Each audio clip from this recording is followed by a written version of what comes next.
Hello guys, welcome to my channel. और आज मैं आपको समझाने वाली हूँ the targeted draws for express entry, जो न्यूज़ कल ही आया है। My name is Srishti Shah and I am a regulated Canadian immigration consultant in this business for more than 5 years now. So let's get started. Okay, so मैं आपसे ये link share करूँगी जहाँ पे कैटेगरी बेस्ड सिलेक्शन के बारे में सब कुछ इन डिटेल में बताया गया है। And I will explain you step by step what this means और आप क्या कर सकते हो जिससे आपका एक्सप्रेस एंट्री में नॉमिनेशन और या इनविटेशन आने के चांसेस बढ़ जाए। बेसिकली इन्होंने बहुत ही डिटेल में IRCC ने बता दिया है कि कौन से NOC कोड को वो टारगेट करने वाले हैं। So let's get started. First they have said कि वो उन लोगों को इनवाइट करेंगे जिनका ability to communicate in specific official language होगा। So in this case French language is what they give priority. Work experience होगा, स्पेसिफिक ट्रेनिंग, एजुकेशन एक्सपीरियंस या रिस्पॉन्सिबिलिटीज़ में, मतलब आपका जो टीयर कोड है, NOC कोड है, वो स्पेसिफिक होना चाहिए, that falls under what they are looking for. और लास्ट है एजुकेशन के बेसिस पे, ठीक है। एंड यहाँ पे डिटेल में बताया गया है कि we chose categories based on labour market information. What this means is उन्होंने रिसर्च किया और जिससे पता चला कि कनाडा में कौन से NOC कोड्स की ज़्यादा ज़रूरत है या कौन से कैंडिडेट्स की ज़्यादा ज़रूरत है, और उन पे वो लोग इस साल टारगेट करने वाले हैं और उनको ज़्यादा PR देने वाले हैं, ठीक है। व्हेन यू स्क्रॉल डाउन यहाँ पे आएगा हु इज़ एलिजिबल, ठीक है। तो हु इज़ एलिजिबल में उन्होंने बोला है कि to be eligible for an invitation you must meet all requirements in the instructions of that round. और अगर ये आप इंस्ट्रक्शंस वाले लिंक खोलोगे तो यहाँ पे बेसिकली आपको ये एक्सप्रेस एंट्री ड्रॉज जो आ रहे हैं रेगुलरली वो वाली लिंक खुलेगी। तो विच मीन्स के नॉर्मल जो एक्सप्रेस एंट्री होता है वही they are asking for it, वही इंस्ट्रक्शंस है। लेकिन किन लोगों को वो नॉमिनेट करने वाले हैं, तो फर्स्ट है find out who is eligible for each category, ठीक है। तो फर्स्ट जैसे मैंने आपको बोला कि लैंग्वेज, फ्रेंच लैंग्वेज, तो ये फ्रेंच लैंग्वेज वालों की को प्रायोरिटी देने वाले हैं। तो यहाँ पे लिखा है कि to be eligible you must have French language test that shows minimum of 7 in all 4 abilities, ठीक है। जो रीडिंग, लिसनिंग, राइटिंग, स्पीकिंग होता है इसमें मिनिमम 7 लाने पड़ेंगे फ्रेंच एग्जाम में। And meet all the requirements in the instructions of that round. Second जो है वो, अगर आपके पास फ्रेंच नहीं है तो सेकेंड है हेल्थ केयर ऑक्यूपेशंस वालों के लिए।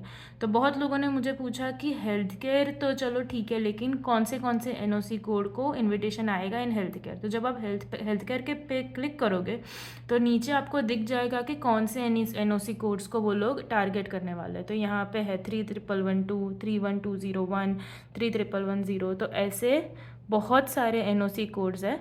हेल्थ केयर सेक्शन में टोटल 35 कोड्स है जिसको प्रायोरिटी मिलने वाली ये वाले टारगेटेड ड्रॉज में। तो आप चेक कर सकते हो कि आपका कौन से NOC कोड में फॉल करता है। और अगर ये 24 में से, या सॉरी ये 35 में से आपको आपको अगर कोई भी NOC कोड है तो definitely you have a higher chance of invitation in express entry in this year.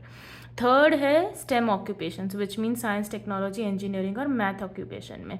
तो वहाँ पे भी 24 NOC कोड दे दिए उन लोगों ने जिनको वो लोग टारगेट करने वाले हैं। ये बेसिकली इंजीनियर्स या IT वाले हैं। तो आर्किटेक्ट, सिविल इंजीनियर, ये सारे IT वाले कोड्स है। उन सब का NOC कोड यहाँ पे दे हैव मैंशनड इट। तो you can go through this as well if you fall under one of these categories. उसके बाद है फोर्थ ट्रेड ऑक्यूपेशंस। तो ट्रेड ऑक्यूपेशंस में सिर्फ 10 NOC कोड है जिनको इन लोगों ने एलिजिबल किया है इसके अंदर। And if you fall under any of these codes then you will have a priority, आपका इन्विटेशन आ सकता है।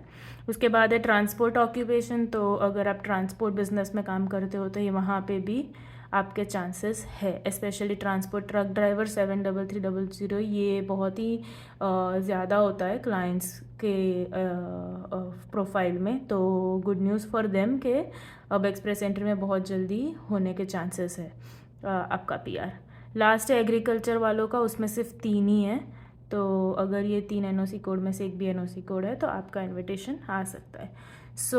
ये तो चलो हमने देख लिया कि कौन से NOC कोड एलिजिबल है, लेकिन इनविटेशन कैसे आएगा और क्या होने वाला है तो उसका मैं आपको इन डिटेल समझा देती हूँ। इनविटेशन आएगा तो वो बेसिकली अगर आप यहाँ पे देखो एक्सप्रेस एंट्री ड्रॉज जो होता है तो वहाँ पे डिटेल में होता है कि नो प्रोग्राम स्पेसिफाइड, मतलब सारे जो एक्सप्रेस एंट्री के अंदर है उनको इनविटेशन मिलता है। प्रोविंशियल नॉमिनी प्रोग्राम में सिर्फ पीएनपी के ड्रॉज होते हैं। सो बेसिकली जब भी टारगेटेड ड्रॉ होगा तो यहाँ पे इमिग्रेशन प्रोग्राम में लिखा होगा कि टारगेटेड ड्रॉ है और कौन सा इनमें से टारगेट किया है उन लोगों ने।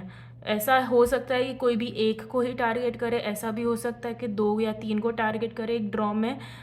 तो अभी तक तो आईआरसीसी ने कोई इन्फॉर्मेशन प्रोवाइड नहीं की है एंड ये टारगेटेड ड्रॉज में भी कट ऑफ होने वाला है। तो ज़रूरी नहीं है कि अगर आपने फ्रेंच की एग्ज़ाम दी हो तो सारे एप्लीकेंट्स को इनविटेशन मिल जाए, उसमें भी कट ऑफ होगा और उसमें भी maximum number of invitations issued होंगे। So if your score is very very low, I would still say कि आप आईएल्स पे फोकस करो and try to increase your score और एनी अदर मीन्स जिससे आपका स्कोर इंक्रीज हो सकता है।